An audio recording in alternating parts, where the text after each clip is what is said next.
Hi, I'm Doc Palmer. I'm the author of McGraw-Hill's best-selling reliability book, the Maintenance Planning and Scheduling Handbook. I'd like to share some thoughts about planning and scheduling, specifically what is maintenance. And I'll start with telling about myself. I'm a professional engineer. I'm a chemical engineer. I've got a master's in business administration, and I'm also a CMRP, certified maintenance and reliability professionals. Engineers build these big monster things, but these things have to work for 20 and 30 years. If they're not working, you're not making a profit. And the engineers are gone at this point after they've made something for your facility. I don't know if I needed a master's degree in business to tell you that we're here to make a profit or to complete our mission as a company. It might not be a profit based company, but we want to do that in a safe, legal, environmental friendly way. And we've got to do that for 20 and 30 years. And that's why operations and maintenance is so important. And management has a problem in that we misunderstand the purpose of maintenance. Maintenance is keeping things working, maintaining. I got that from the dictionary. If you let something break and fix it, breaks, fix it, break, fix it, break, fix, and as soon as it breaks, you fix it, that's not maintenance. We have failed in our mission by letting something break and then restoring it. Now, we will do that, but that's because we did not do our job to maintain. Reactive maintenance is that fixing something after it broke. Reactive maintenance actually is an oxymoron. It's like jumbo shrimp. You let it break and then you have to restore it. That is not maintenance. But management has a problem with staffing to keep things from breaking. Because if we are successful in maintaining something, over time, management does not replace maintenance people when they leave. If a maintenance person retires, wins the lottery, gets another job, we're not allowed to say gets hit by a bus. But if a maintenance person leaves, we don't replace that person right away. We have 10 electricians, two of them are about to retire.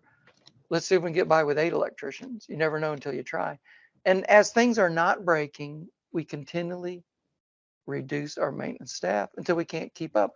And things are breaking, and they're breaking all over and around us.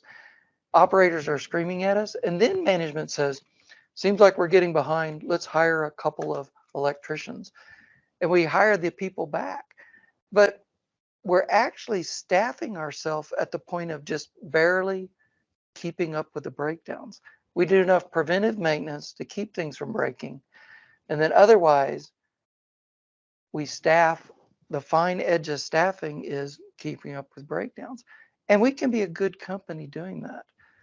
But the big money is keeping things from breaking to begin with. And that's doing proactive maintenance. Proactive maintenance is maintenance where you don't have to do it this week. It can wait till next week. Nobody's yelling at you. Proactive maintenance is a lot safer. You're not rushing in the middle of the night. You're not using parts that aren't the best parts, but you're trying to make do. It's not bad weather conditions. It can wait till next week. You can fix that little drip at your leisure. You're not rushing to fix a gusher that's washing out a foundation. You're not rushing to fix a deck that's rotted out. You can wait until next week. That's proactive maintenance. The problem we have is that for proactive maintenance, you can't get to it because you have your hands full. And the operators are think they're doing you a favor. They're not telling you about proactive maintenance that you need to do, the little drips, because they know you have your hands full. You're fixing a rotted deck here. You're fixing a washed out foundation over there. You're not able to get to it. And it also frustrates operators when they tell you about some little thing and you're not going to do it. So fine, I'm not going to tell them about it. I told them about something last year. They didn't fix it until it was too late. I'm not going to tell them about something. So, but besides them trying to help you with some little thing, and they're getting frustrated when they do tell you about some little thing, you don't break it, they're not going to tell you about that. So our management question with planning and scheduling and maintenance is all is, how can we do the extra proactive maintenance when we honestly have our hands full of reactive maintenance?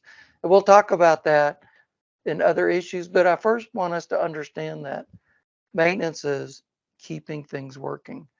Well, thanks for being part of my maintenance family. I wish I could describe the whole maintenance planning and scheduling handbook to you right now, but thanks for letting me give you my 2 cents. You can also see some of my past conference presentations and magazine articles at palmerplanning.com. And thanks again, and God bless.